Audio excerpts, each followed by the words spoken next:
Thanks for joining us on CKNW. This thing has been announced and re-announced and re-announced so many times it became known as the Evergreen Line. Well, today there was another opportunity for people to get together and announce that the Evergreen Line will finally break ground in the coming weeks. And there are some companies that have received pre-construction contracts, so it looks like the Evergreen Line is indeed going to be built. Joining me on the line now is James Moore, the Minister of Canadian Heritage and Official Languages, the MP for Port Moody, Westwood, and Port Coquitlam. James, good to talk to you. Pleasure. How long is it going to take once ground is broken to get this thing built? And talk to me about the potential disruptions for business like we've seen in other transit projects around here. The project itself on a day-to-day is managed by the province of British Columbia. And by the way, and I know this is a bit of a mouthful, but the URL for those who live in the area who want to follow it is evergreenline.gov.bc.ca. And there will be a day-by-day. There's also going to be a Facebook page and a Twitter thing and all that.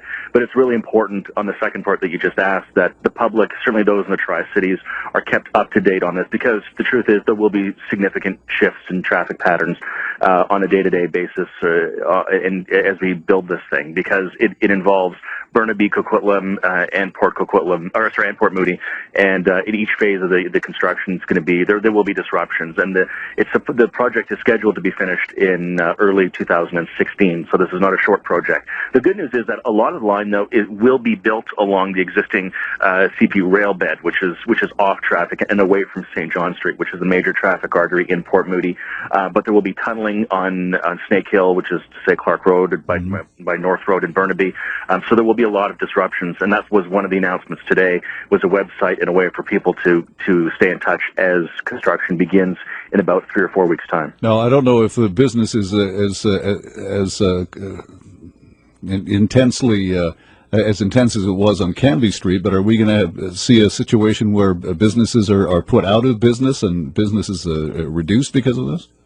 We hope it's not the case. And actually, if you look at the alignment of where it goes through Port Moody, as I said, it's about a block north of where most of the small businesses are along St. John Street. Uh-huh. On the North Road part up in Burnaby, as a matter of fact, a lot of those businesses have been vacant along there because they've been waiting for, as you said, the Evergreen Line for a very long time. So a lot of people own the properties there, and they've been sitting on them for a number of years. One can assume waiting to flip them and sell them, or to put in condos so that they can benefit from the opportunity to sell condos to people who will now live close to a new SkyTrain extension. So a lot of those businesses that were there have been vacant for some time. There will be some businesses that I suspect will have some inconvenience, but Blair Lekstrom, who's the Provincial Minister of Transport, he made it very clear as he could, that the experiences that we're seeing along Canby have been learned from, and they'll do their best to try to mitigate that and work with small business along there to try to make it as least interruptive as possible. Now, we got a fax today, an email from Christine Clark, who is the BC Conservative candidate in Port Moody, Coquitlam, in the by-election coming up there, and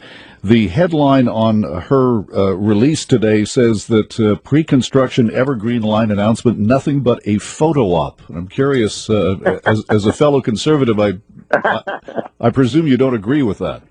How do you know a by-election is coming? I guess every utterance of anybody they flick a jab at it. No, it actually is a real announcement, because we actually tendered contracts today. There are 3 buildings that are going to be demolished, and there's one in Burnaby, 2 in Coquitlam, and also there's going to be tearing up of a street, I think St. John Street actually, in Port Moody, in order to put in place the new power lines, which will actually power the Evergreen Line when it's built. And we announced it now because the ground is actually going to be torn up in about 3 or 4 weeks' time.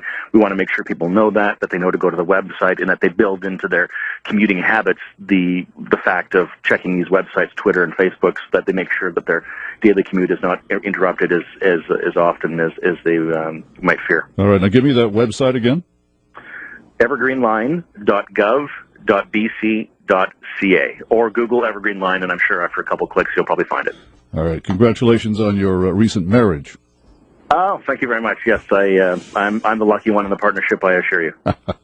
James Moore on the line, the Minister of Canadian Heritage and Official Languages, and the Member of Parliament for Port Moody, Westwood, and Port Coquitlam, here on The World Today at 5:22.